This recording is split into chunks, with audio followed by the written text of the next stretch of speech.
What is going on, everyone? My name is Andy. Welcome back to another FPL video. And this one is my team selection for Game Week 32, and my bench boost is active. So I'm going to discuss why I'm using it this week and not in double Game Week 33 instead. Generally, how the team is looking, thoughts on transfers, and I'll also show you how I did in Game Week 31. So let's get into it. So Game Week 31 was really good for me. I scored 70 points, which was a game week rank of 54,000, my second best game week of the season. And that took me from 240k to 138k. So I've put myself in a position where I could potentially have a strong end of season run-in for the final 7 game weeks. But I don't want to get too ahead of myself because I've been here many times before this season. I have a couple of good weeks, then all of a sudden the red arrows hit. It's just been one of those seasons for me, so up and down. I feel like so many 50-50 decisions haven't gone my way. But of course, this week they have. So fingers crossed that can continue. And I'd like to aim for like a top 50k finish. That'd be my 5th one in a row, I think. But we'll see, right? It could be terrible for the next couple of weeks. But I've gone from 280k to 138k in 2 weeks. So Wildcard 30 has worked really nicely so far. This week was so good that I'm not even that annoyed that I benched the Vardiol 9-pointer. I'm a little bit annoyed because we always want more points. But I think the move to do Gabriel to Saliba was sound enough. I made 0.2 million when I made that move. Saliba's gone up again last night. Gabriel's dropped again. So it's about 0.3 million I've gained from that, which might be useful later on.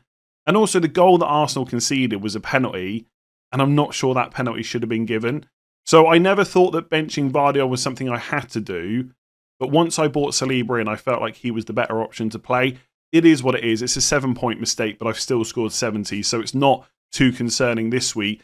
The reason I did so well was because most of my differentials came in. So I benched Sarr, and I played Jacob Murphy, 16 points. He's not a massive differential, but he's certainly not 100% owned. I played Eze because he had lower ownership than Sarr. He got 2 assists for a 9-pointer. And then Evan Nilsson, 13-pointer, a brace, and 3 bonus points. So that could not have gone any better. Munoz goal, I went for him, obviously, over Henderson. So that's worked nicely so far. And a Livramento assist and clean sheet. The nice thing about the Livramento and Murphy points is they combine so early on in that Leicester game. So that sets you up straight away to know you're going to have a really decent week at the end. So really happy about that. Annoying that Isak blanked against Leicester, especially as Palmer, Saka and Salah had already, blanked themselves. But at the same time, if Isak had played first and blanked, then I would have been really happy that Salah didn't get anything. So he couldn't capitalise on it. But obviously, the only reason you think that way is because of the order of the matches. And I've gone against Salah twice now, and it's only gained me 6 points. I'm not sure it is really worth the stress, but we won't be captaining Salah in 32 or 33 either. So let's see how it goes. So overall, good week. The only players that blanked was double Arsenal defence. Again, feel a little bit hard done by the penalty. Salah, Palmer was obviously benched. Hugely frustrating. Palmer hasn't got basically any points, really, for his price tag for like 7-8 game weeks now.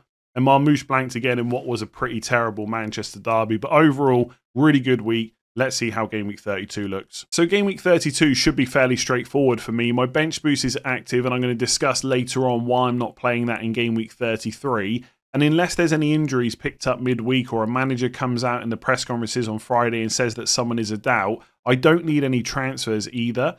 And there's going to be plenty more game weeks before the end of the season that require a lot of thinking. So I'll take an easy week like this, and fingers crossed it stays like that. 1 free transfer is all I have. At the moment, I'm playing Raya against Brentford at home, and Martinez is on my bench against Southampton away. I know I'm bench boosting, so it doesn't matter who's on the bench, but I prefer to treat it like a normal week, so I know exactly what my bench boost scored.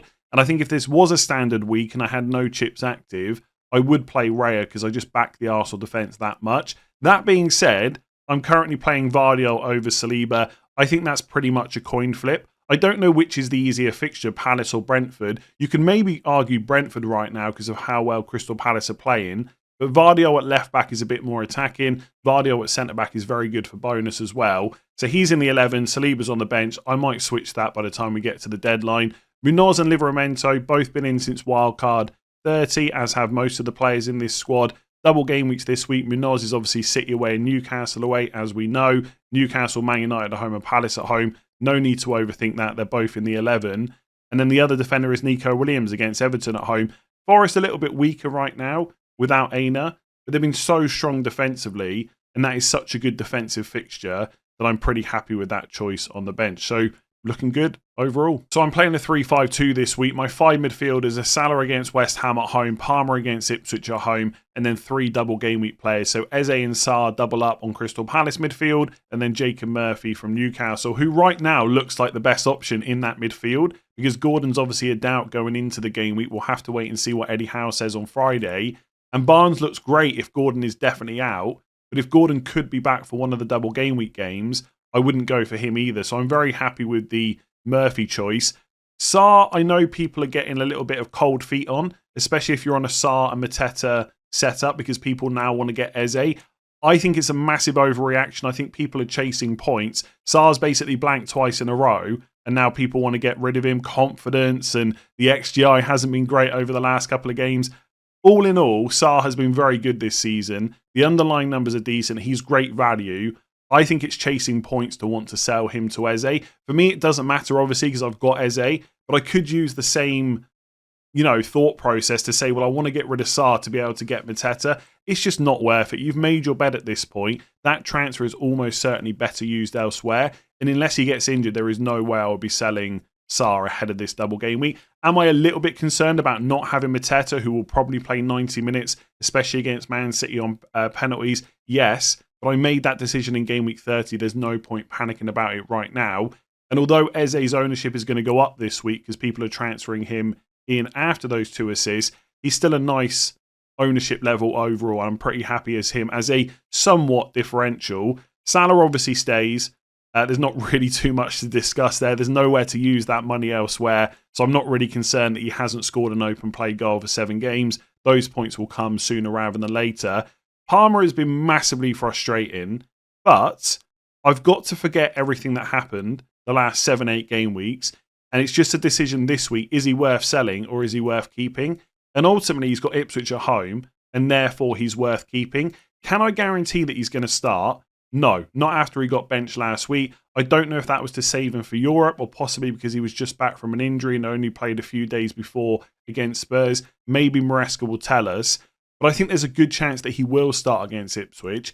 And realistically, there's not too many other midfielders I want to own. The main one will be Bukayo Saka, but nobody can guarantee that he's going to start either. And actually, if I was making a prediction, I think Palmer's got way more chance to start against Ipswich than Saka does against Brentford. Because Chelsea still need to get Champions League places. And ultimately, Arsenal got a really big game against Real Madrid. Chelsea's European game is just not as massive for them. And they should be able to win it without Palmer. So I think he will start against Ipswich. And for that reason, I've got to make the move in game week 33 to get Saka as originally planned. Also, by the way, with Arsenal having a 3-0 lead, that looks quite likely they're going to get through to the semi-final. That means after I free hit in game week 34, their match in game week 35, I think, is going to be between the 2 semi-final legs. So there could be more rotation there. So Saka is not this perfect option moving forward, now that Arsenal have had such a good result. So it might even be that I do Palmer to Saka in 33, free hit 34, and then sell Saka in game week 35. I'm not guaranteeing that. I'm just getting some future thoughts out there. But either way, Palmer stays. So really happy with the midfield. No plans to sell any of them this week. Palmer to Saka in 33, possibly Jacob Murphy to Rodgers or Savinho as well, but not this week. And then up front, Isak completes my Newcastle triple up, also has the captain's armband. And apart from discussing captaincy in the game week preview video yesterday, I have given zero thought to moving that armband to someone else. For me, Isak is by far and away the best option this week. I know some people are worried about fitness, but the manager is telling us he's 100% fit, shouldn't need to be managed, was only subbed early against Leicester because the game was won. Everything looks pretty positive as it stands going into game week 32. I think he will start both games, and if he plays 75 to 85 minutes, there is nobody else I want to captain. I'm sure, just because this is the way FPL works, another double game week player will probably outscore Isak. I don't know who that is, so I'm giving myself the best chance of points, and that is with him. I've got no interest in going for a single game week player like Salah or anything like that. Marmoush next to him against Palace at home. No points against Man United, but it is pretty encouraging. He's played back-to-back 90 minutes with the Haaland injury, and I expect that to continue going forward. Not necessarily 90 every week, but I expect he's going to keep starting. I don't really have too many issues with that. I think in terms of kind of guaranteed starts at the moment, Vardio and Marmoush are probably the 2 best Man City players, and they are the two that I've got as well. So decent enough. And then on the bench is Evan Nielsen against Fulham at home. You could maybe argue with the form that Evan Nielsen is in that he should be played instead. 3 goals in the last 2 game weeks is nice. But I think every week, if I wasn't bench boosting, I'd always pick Marmoush. So that's what I'm going to go with here. I checked my suggested transfers over on Fantasy Football Hub, which you can do yourself using the link in the description below for your own team. 7-day free trial still and 30% off at the moment. No transfers needed, which basically backs up my own thought process as well. And in terms of why I'm not bench boosting in game week 32, my bench this week is basically Martinez, Evan Nielsen, Saliba, Nico Williams, Southampton away, Fulham at home, Brentford at home, Everton at home. If I go through with my planned transfers in game week 33, my bench would be Martinez with a double game week, which is obviously nice because it's an extra fixture, but it's Newcastle at home, City away. That's going to be difficult for points in both of those games. Evan Nielsen would have Palace away instead, which I think is a bit more difficult than Fulham at home. There's maybe not too much in it, but I would rather play Fulham at home than Palace away. Instead of Saliba, I'd have Livramento against Villa away. I definitely don't see a clean sheet there, although obviously Livramento is capable of attacking returns. And then Nico Williams instead of Everton at home would have Spurs away. So apart from the fact that Martinez has got an extra fixture, I think all 3 of the other players have got a worse fixture. So do you take 3 slightly worse fixtures for 1 extra fixture for the goalkeeper, or do you just use it in 32? And I planned for game week 32, so that's probably when I'm going to use it. Could there be rotation for Aston Villa? I think absolutely, but hopefully not the goalkeeper. And also, if I leave the bench until game week 33, there's more stuff that can go wrong. And that could be not one of these players, right? It could be someone in my 11, but if I'm playing the bench boost, I need all 15 players to play, so I'd still have to use a transfer on it. Whereas if I get to game week 33, and let's just say randomly David Raya gets injured, then I can just play Martinez and not worry about the fact that I need to make my bench even better. So it just gives me less time for stuff to go wrong. I'm sure some people will argue that I should have gone for 33, like why pick Martinez? But Martinez is a backup double game week goalkeeper. He might double in 36 as well, and he's got Southampton in 32, and I had the money to spare. So that's kind of why I ended up on him. I could have gone for Areola instead of Martinez. I could have gone for Wan-Bissaka instead of Nico Williams. I think those benches are pretty close, so I feel like I should play it as soon as I can. And that is game week 32, which is basically what I planned for. So no transfers needed. Bench boost is active. I don't see anything else changing before the deadline unless we get some news over the next couple of days. If you enjoyed that video, make sure to give it a like, hit that subscribe button, check out Fantasy Football Hub using the link in the description below. And I will catch you tomorrow for final thoughts.